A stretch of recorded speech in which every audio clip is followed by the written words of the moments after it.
Hey, so I just watched part one and part two of the Fear Street movies on Netflix. Being in my 30s, I remember as a preteen and a teen, I used to read the Fear Street books as a step up from the Goosebump books when I was a kid. So I always enjoyed the books. Each book was almost like a self contained episode almost. And I always thought they would make a good anthology show or a movie. And years ago, there was an anthology show called Ghosts of Fear Street from the 90s, but it came off as too juvenile and too cheesy, almost like a Goosebumps episode. And the pilot was just never picked up. And I think the pilot is on YouTube and whatnot. But I remember the books being very scary to me, and they definitely helped jumpstart my love of horror as a fan. So I finally watched the two movies last night. Part one takes place in 1994, and the town of Shadyside is cursed over the years by murder and mayhem for no inexplicable reason. As our teen characters try to find out the origin of the curse, and more mayhem ensues. This Netflix adaptation, it tried to cover the feel of most of the books instead of just adapting one book. So kind of similar to the Goosebumps movies. It was very violent and very gory, as the books were.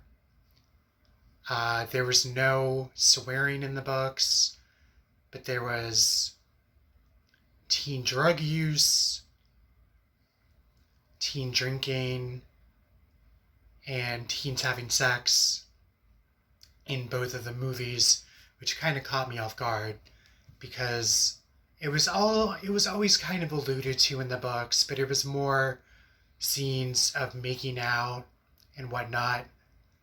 But it was very graphic in both movies. You had nudity from the girls and from the guys in these movies, which was kind of a shock for me, having read the books in the 90s.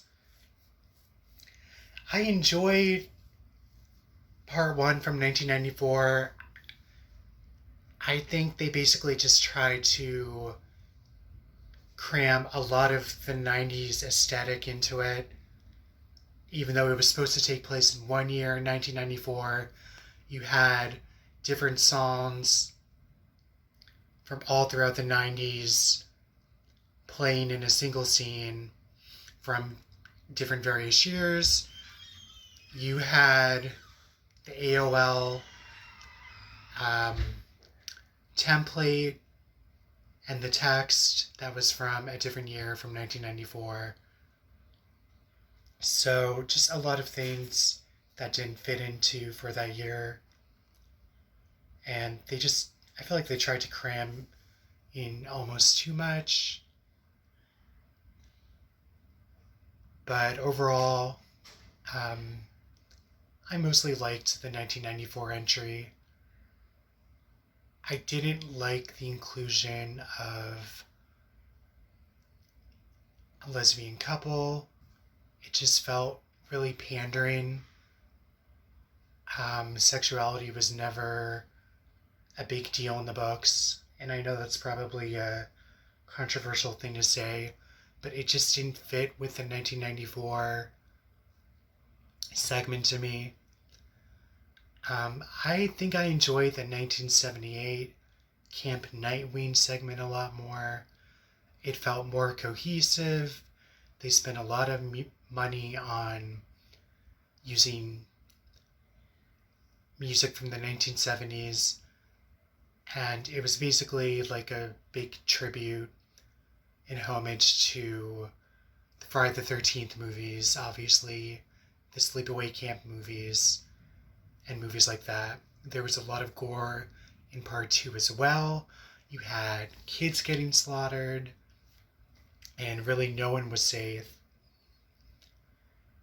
Both segments played a lot with tropes. You weren't really sure who would live and who would die.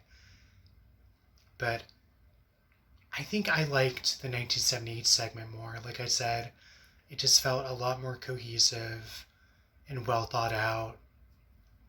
And I haven't watched part 3, 1666, which goes back to the origin of the curse that curses Fear Street and Shadyside, and why there's an intense rivalry between the Good family and the Fear family, and Shadyside and Sunnyside, and why one town seems to be in good condition.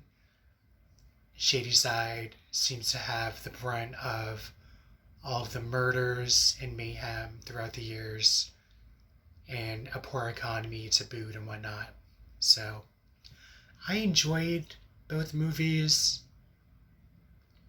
I enjoyed the cast. You had Sadie Sink from Stranger Things. You had Jillian Jacobs from Community and other movies. She had a big role in both of the movies. So overall, the movies kind of threw me for a loop with the violence and the sexuality, but I enjoyed them, and it did bring me back a bit of nostalgia from reading the books as a kid. And I honestly wouldn't mind if they made more of the movies.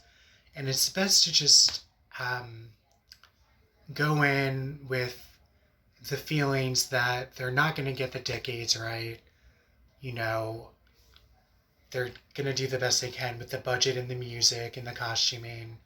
But, you know, it always feels like, you know, these 20, 21 kids are pretending to be in the 70s or in 1994. You know what I mean?